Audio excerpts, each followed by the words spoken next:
Book 2, Purple Cow, author, Seth Godin. To successfully launch a product on the market, you must adhere to the 9 Ps. Product, pricing, positioning, packaging, promotion, publicity. Pass along, bringing it to the consumer, and permission, gaining consumer trust.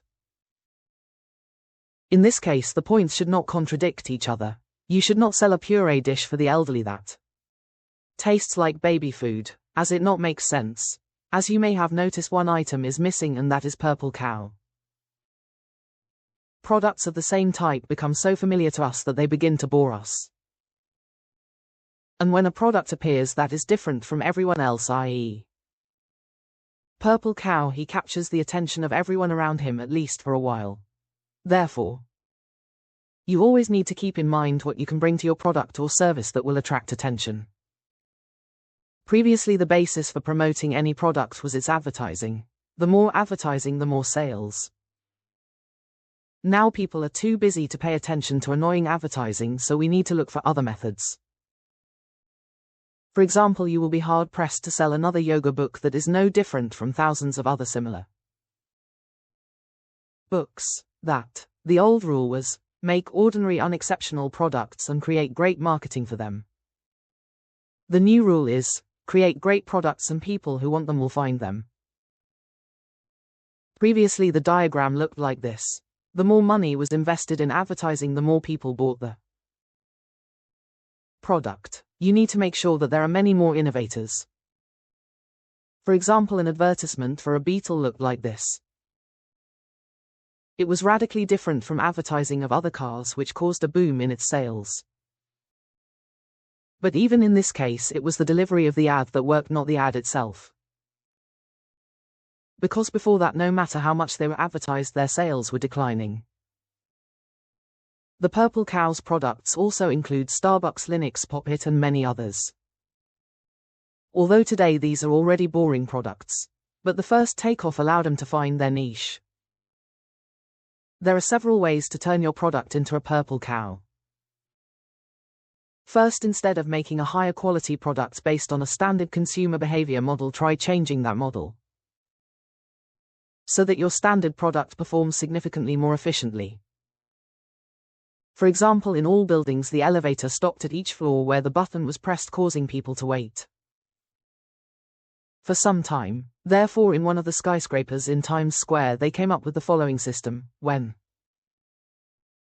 approaching the elevators on the central console, you press the button for the floor you need, and the number of the elevator that will take you to the desired floor is displayed. The elevator takes you to the desired floor and immediately returns to its place. Waiting times have been significantly reduced. Second, make your product contagious. As we know, first, a product, if it is different from others, is bought by innovators and leaders, and then by everyone else. And the more innovators and leaders sneeze, i.e. tell your friends, colleagues, or people around about the product, the more they will buy this product. To begin with, don't try to create a product for everyone, because it will end up being a product for no one. Find your niche rather than trying to capture the entire market.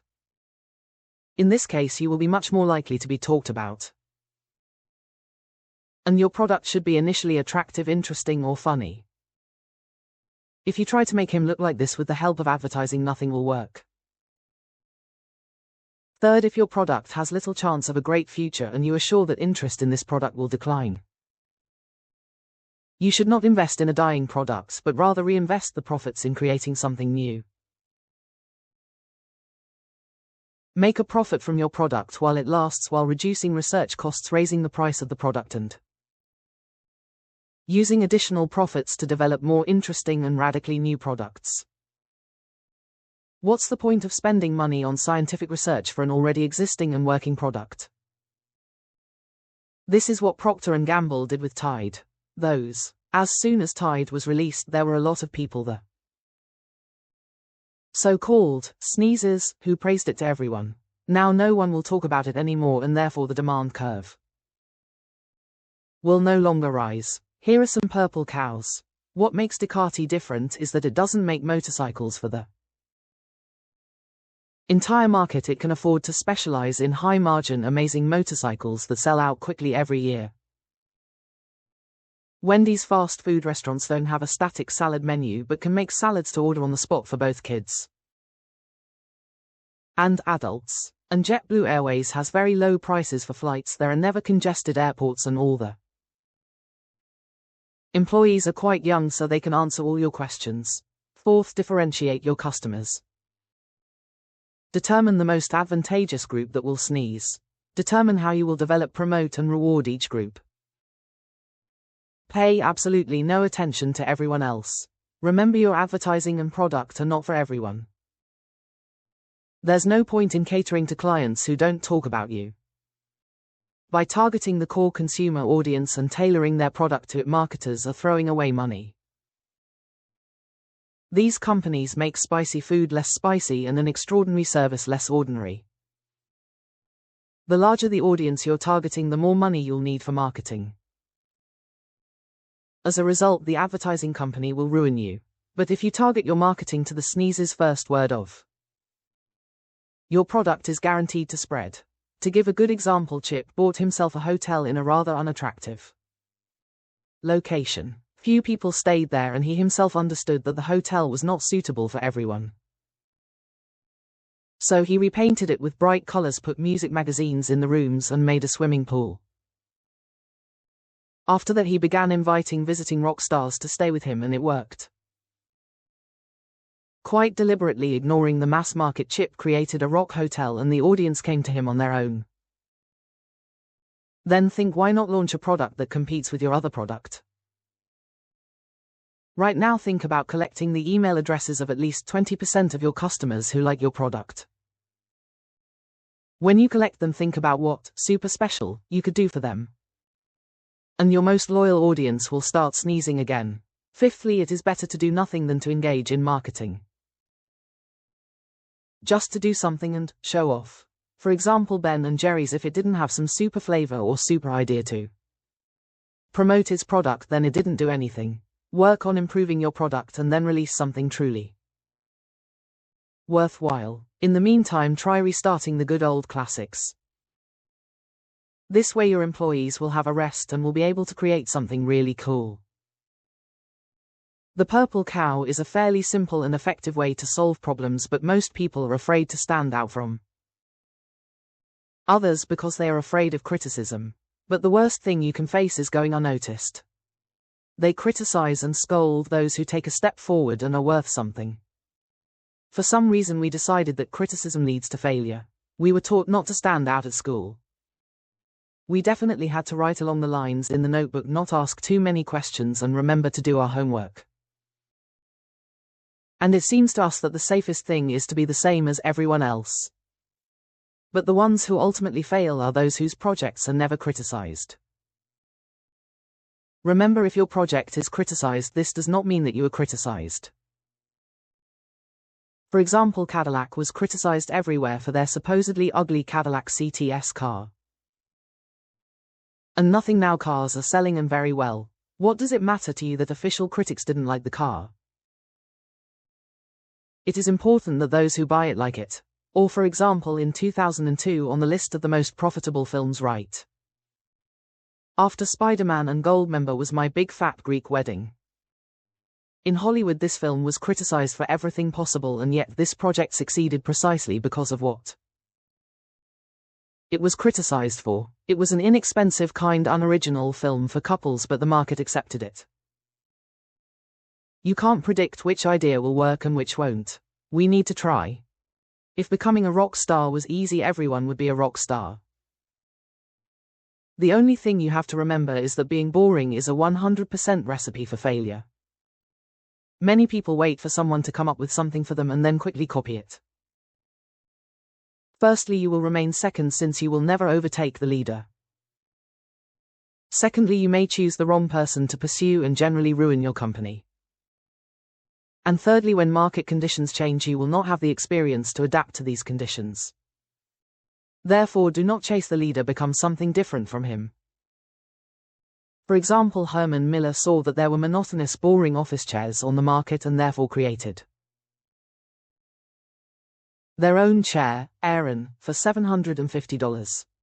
It looked different, worked unusually, and was very expensive. They took a lot of risks. But he became a purple cow. Everyone who saw this chair wanted to sit on it, and everyone who sat on it wanted to talk about it. Soon information about him appeared on the front page of the most popular newspaper in the United States. And large companies began to place orders. At the initial stage, the company's finances were invested directly in the production and functionality of the product and not in the media. After its introduction, millions of chairs from this brand were sold. Another company, Hard Manufacturing, began producing a special hospital bed, Dernbecher, costing about $3,000, and thereby created an entire sector in the hospital bed market. And the Yamaha company released an electric piano which made it possible to greatly displace traditional piano manufacturers in the musical instrument market. In doing so, you can do extraordinary things. For example, if you are flying somewhere and the plane arrives on time but nothing happens, no one will talk about it. This is how it should be. But if you were given a free ticket on another flight, given an ice cream cake on the plane, or arrived an hour earlier, you would trumpet it wherever possible. Think about what unusual things you could do. In the cosmetics industry, people are usually attracted to some exotic ingredient or unusual packaging rather than the effectiveness of the product itself. Packaging is an important part of the product. For example, wall paint from all companies was sold in inconvenient cans, until the Dutch Boy company thought about it and released a more convenient can. This is why sales of their products skyrocketed. The name also affects the product. For example, in the US hot sauce market, there are several condiments with great names. Dave's Insanity Pain, 100% Mad, Dog Inferno, Satan's Revenge, and others. Also try to create an image that will be parodied. If they do this, then there is something unique about you. Also think about what you can do to make your product or part of it collectible. Learn how to market from donut maker Krispy Kreme. When she opens her store in a new city, she starts by giving away thousands of donuts. These sneezers will very quickly tell their friends about them and even drag them to a new store. But this is just the beginning. The company needs people to think about it all the time and talk about its donuts. Therefore, it enters into contracts with gas stations, coffee shops, gourmet food stores, and others. Their product is everywhere, but this only works with viral products. For example, donuts are consumed by a lot of people, but that won't work with chocolate brownies. Also, don't forget to come up with a slogan that will highlight the best aspects of your product or service. For example, a blue Tiffany box means elegance and chic, and that price does not matter. But no matter what business you are in, you will not succeed if you do not adore this field of activity and understand it. For example, Howard Schultz, founder of Starbucks, is a coffee lover himself. And he spent many months in Italy where he studied coffee and learned to drink it. Therefore, he led this niche. Moreover, the chocolate in his coffee shops is much worse than the coffee itself because he doesn't understand it. However, John Scharfen, founder of the chocolate company, Scharfen Burger Chocolate, can easily distinguish excellent chocolate from simply good, which is why his company is so popular. So start doing something that you are passionate about and you will succeed. Or one of the doctors always calls his patients to check on their health or tell them some news, whether important or not, because he himself would like to receive such service. This is another rule: instead of selling what you want, sell what your customers would like to have. And on this video has come to an end. Subscribe to the channel.